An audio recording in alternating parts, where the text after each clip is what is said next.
Génie Climatique Magazine vous présente Direction, la voix des dirigeants du génie climatique. Retrouvez toute l'actualité du secteur sur génieclimatique.fr. Bienvenue dans Direction, le podcast des décideurs du génie climatique. J'ai profité d'Interclimat pour recevoir quelques invités et le podcast de ce jour accueille celui qui dirige depuis 25 ans l'activité française Dubink, filiale du groupe européen Centrotech, spécialisé dans les solutions de ventilation et de fumisterie, notamment autour de l'énergie gaz.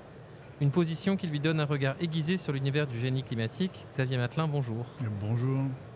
Comment vivez-vous la conjoncture actuelle sur les marchés du chauffage?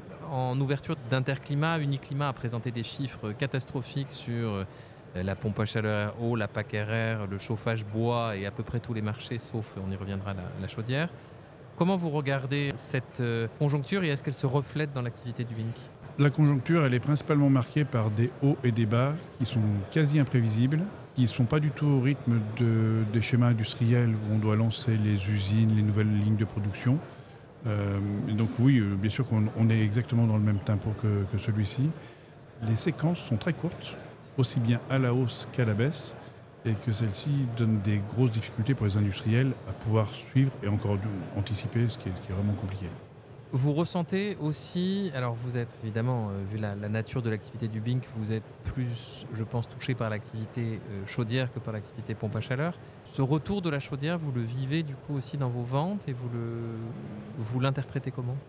Bien sûr qu'on le vit et pour l'instant ça se passe plutôt bien, mais je dirais que par rapport à cette phase, les effets d'annonce, les effets d'orientation par rapport à la politique énergétique amènent des effets qui sont beaucoup trop forts et qui finalement ne permettent pas d'avoir quelque chose d'un peu linéarisé.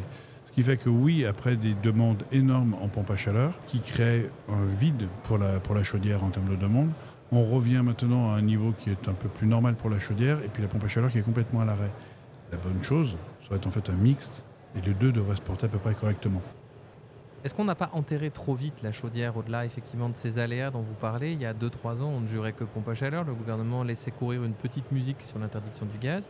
Et puis finalement, on se rend compte qu'avec un réseau de chaleur, avec du gaz vert, cette solution a un avenir. Est-ce que vous la voyez quand même jouer encore un rôle dans les années qui viennent sur le mix énergétique français? Bien sûr, je pense que vous avez un peu un mot important, c'est le mix. Avec l'expérience maintenant, je dirais que le mix, c'est quelque chose qu'on ne sait pas forcément promouvoir d'une manière forte. Et pourtant, ça serait notre force. La pompe à chaleur est un système qui est très bien.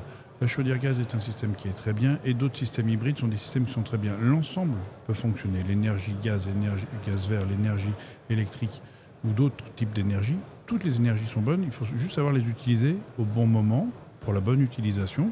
Et je dirais que c'est ça un bon mix. Si nous prenons ce qui vient de se passer, nous sommes le seul pays au monde à avoir quand même sponsorisé la pompe à chaleur pour les premiers déciles. Les premiers déciles, voulant dire ceux qui gagnent un peu moins d'argent. C'est à peu près comme si on fournissait des subventions pour payer à quelqu'un une voiture qui coûte assez cher et qu'après il n'ait plus les moyens de la porter chez le garagiste pour faire son entretien.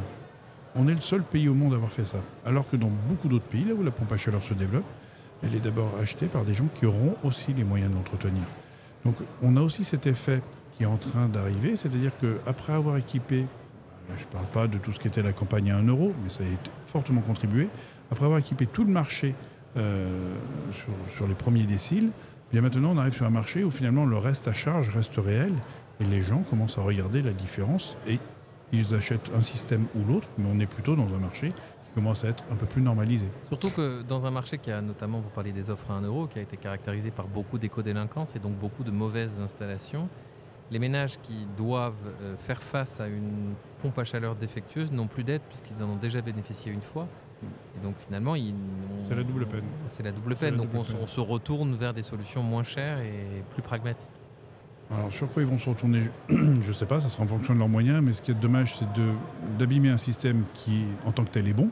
Mais faut-il que la personne qui l'achète ait les moyens de l'entretenir? C'est la première des choses. Et deuxièmement, la presse va s'en emparer, des clients finaux vont être énervés de voir le coût qu'il va falloir pour les réparer. Parfois, ils ne peuvent pas du tout faire aucune réparation. Donc je ne sais même pas ce qu'ils auront comme moyen de chauffage ensuite. Ubink s'est plus récemment développé sur les solutions pour les chauffe-eau thermodynamiques. Comment cette solution évolue-t-elle? Est-ce que vous la voyez s'ancrer dans le marché, sachant que c'était quand même aussi un produit très apprécié en neuf et que la construction neuve est bas de l'aile, c'est le moins qu'on puisse dire. Ouais. Est-ce qu'il reste pour le chauffe-eau thermodynamique et du coup pour les solutions d'accompagnement comme Ubink les propose, est-ce qu'il reste une place? Est-ce que vous voyez cette technologie s'inscrire dans un avenir? Oui, c'est un produit, c'est un système qui s'inscrit aussi bien dans la rénovation que dans le neuf. C'est-à-dire qu'aujourd'hui, si vous prenez dans la rénovation, avec les DPE, il y a forcément que la production et le stockage, le maintien d'un volume d'eau chaude est quelque chose qui est pas mis qui coûte dans le DPE en termes de points. Si vous mettez un ballon thermodynamique, forcément, la classification de votre logement devient bien meilleure. Donc en rénovation, c'est un produit qui fait sens. Donc c'est un gain de lettres à pas trop cher, quoi. Je ne vais pas dire ça, parce que c'est quand même un produit qui est plus cher qu'un ballon électrique classique, mais il fait sens, on va dire. Oui, il fait sens dans la rénovation énergétique globale d'un logement. Au niveau du neuf, c'est un peu différent, c'est qu'aujourd'hui, c'est sûr que si on le met, eh bien, on peut se passer d'autres systèmes et on arrive à un coût global de la construction neuve qui est maîtrisé et que les gens peuvent se payer. Et donc, nous équipons les ballons thermodynamiques aussi bien en rénovation qu'en neuf, aussi bien en solution domestique qu'aussi en solution collective pour le neuf aujourd'hui. Et la demande sur ce marché-là se porte bien. La qualité de l'air intérieur devient un sujet pour de nombreux maîtres d'ouvrage. Est-ce que vous le sentez dans votre activité ventilation? Est-ce que du coup cette problématique change un peu la donne sur un marché qui semble au demeurant moins souffrir que le reste du génie climatique? C'est un vrai sujet, je dirais que c'est presque un sujet sociétal. Ça sort presque de notre domaine. Pour tout le monde, il fait sens. La qualité de l'air est réellement un sujet important. Après, c'est quoi la qualité de l'air? Qu'est-ce qui fait qu'il y ait une bonne qualité de l'air? Il peut y avoir beaucoup d'angles pour approcher ce domaine-là. Nous, on a pris le premier angle qui est d'abord un angle technique. C'est-à-dire que pour qu'il y ait une bonne qualité de l'air, il faut qu'il y ait un volume d'air ventilé. Celui-ci est donné par un générateur avec des bouches et des conduits. Et il faut que ce système-là fonctionne et donne ce qui est donné sur banc d'essai, que ce soit réellement mesuré. Avec les évolutions de l'ART, maintenant il y a un contrôle sur les installations neuves avec un débit d'air.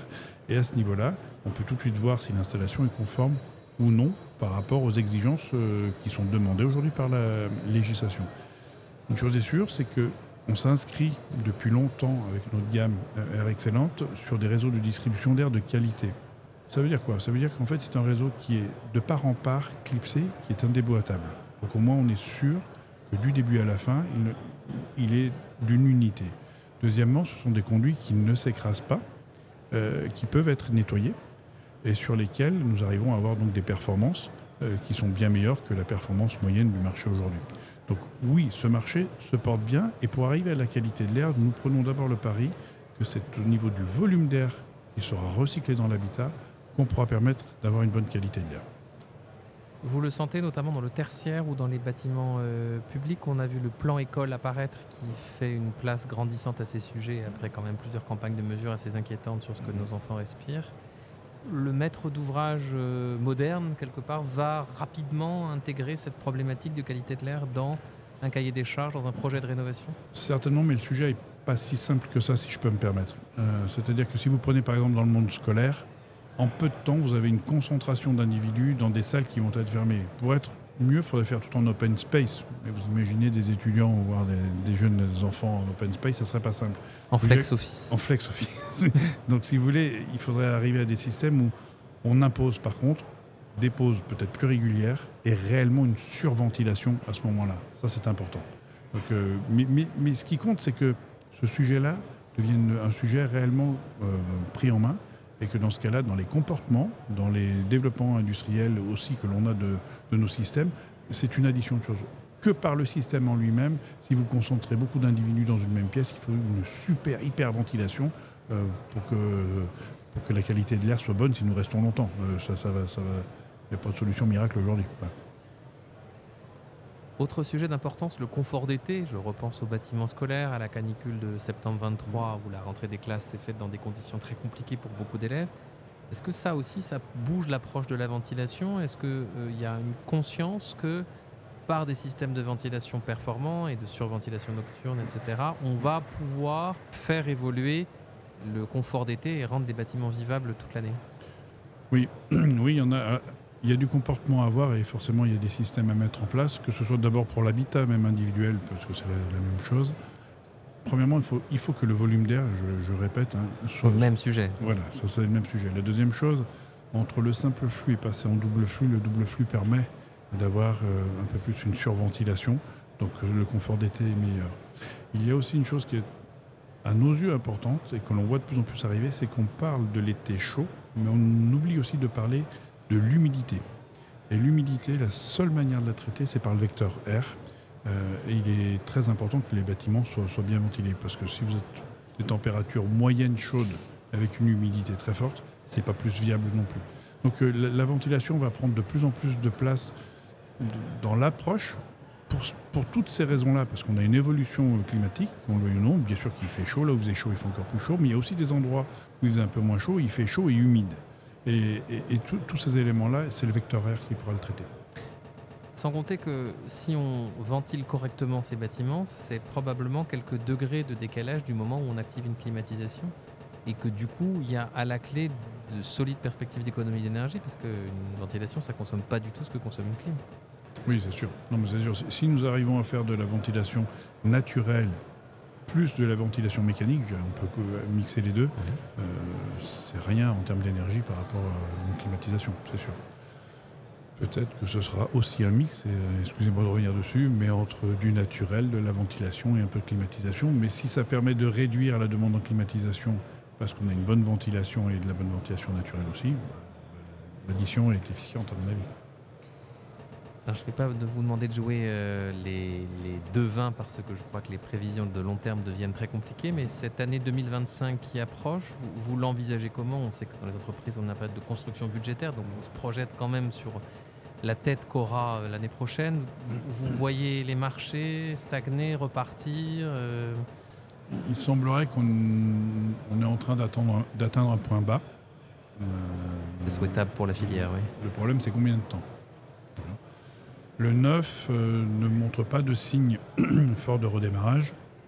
On sait qu'on est sur des cycles longs, les démarches administratives, permis de construire, les autorisations, les appels d'offres, les constructions. En dessous de 15 mois, il n'y a pas grand-chose. Donc le 9, même si les choses se débloquent... même si ça repart, c'est pour 26. C'est pour début 26, voilà. Surtout en génie climatique, où en plus c'est plutôt la fin du chantier. Bien sûr, bien sûr. Mais il faut qu'on ait eu déjà le début de chantier pour en avoir la fin. Donc vraiment le premier pas sera important. Et je dis bien, on parle des démarches administratives, de la volonté, de toutes ces choses-là. La deuxième, il faudra aussi que les acteurs de la construction soient en état. C'est-à-dire qu'aujourd'hui, il y en a un paquet qui sont en train de souffrir. Donc voilà. Les éléments de redémarrage sont assez fébriles aujourd'hui. Pour autant, il faut vraiment le soutenir. La deuxième chose, c'est la rénovation. La rénovation, c'est plus un marché de confiance. Donc, pour la rénovation, il faut que l'on arrête de faire des zigs et des zags dans les lois, que l'on soit stable, que l'on reste avec les mêmes, que ce qui a été enclenché perdure, et puis perdure dans le temps. Dans ce cas-là, si ça perdure dans le temps, je dirais qu'aussi bien pour les entreprises que pour le client final, il sait ce qu'il a à faire. Imaginez si vous revenez sur les 3 dernières années, entre passer de la chaudière à gaz, la pompe à chaleur, entre tout ce qui était soi-disant interdit, qui était fini, en 3 ans, on a vécu des informations qui ont été de toutes les couleurs. Il faut de la stabilité, et s'il y a de la stabilité, de la perspective, de la confiance, la rénovation repartira plus vite. Ça sera l'élément qui va aider le bâtiment l'année prochaine. Si la rénovation ne démarre pas, c'est sûr que ça sera dur. Et les ventes immobilières qui semblent se porter un peu mieux, baisse des taux, baisse des prix, ça peut jouer en faveur de la rénovation, dans le sens où on sait que l'acquisition est toujours un moment de travaux. Exactement. Ça c'est un élément qui est assez favorable, parce que là aussi on a atteint un point bas sur les ventes. C'est à peu près tout était en berne, aussi bien la transaction neuve que la transaction de logements existants. Donc oui, les taux ont des signes quand même qui sont plutôt positifs. La confiance va revenir, les prix vont aussi s'ajuster un peu vers le bas. Et donc normalement, si la transaction repart, ça va aider aussi pour la rénovation. Faut-il que derrière le bouquet ou les accompagnements qu'il y a d'aide soient clairs et soient inscrits dans le temps. On ne peut pas se dire dépêchez-vous à faire ça parce que nous ne savons pas ce qu'il y a le trimestre prochain. On ne redémarrera pas durablement le bâtiment comme ça. Merci beaucoup Xavier Mathelin. Merci à vous. À bientôt pour le prochain épisode de Direction.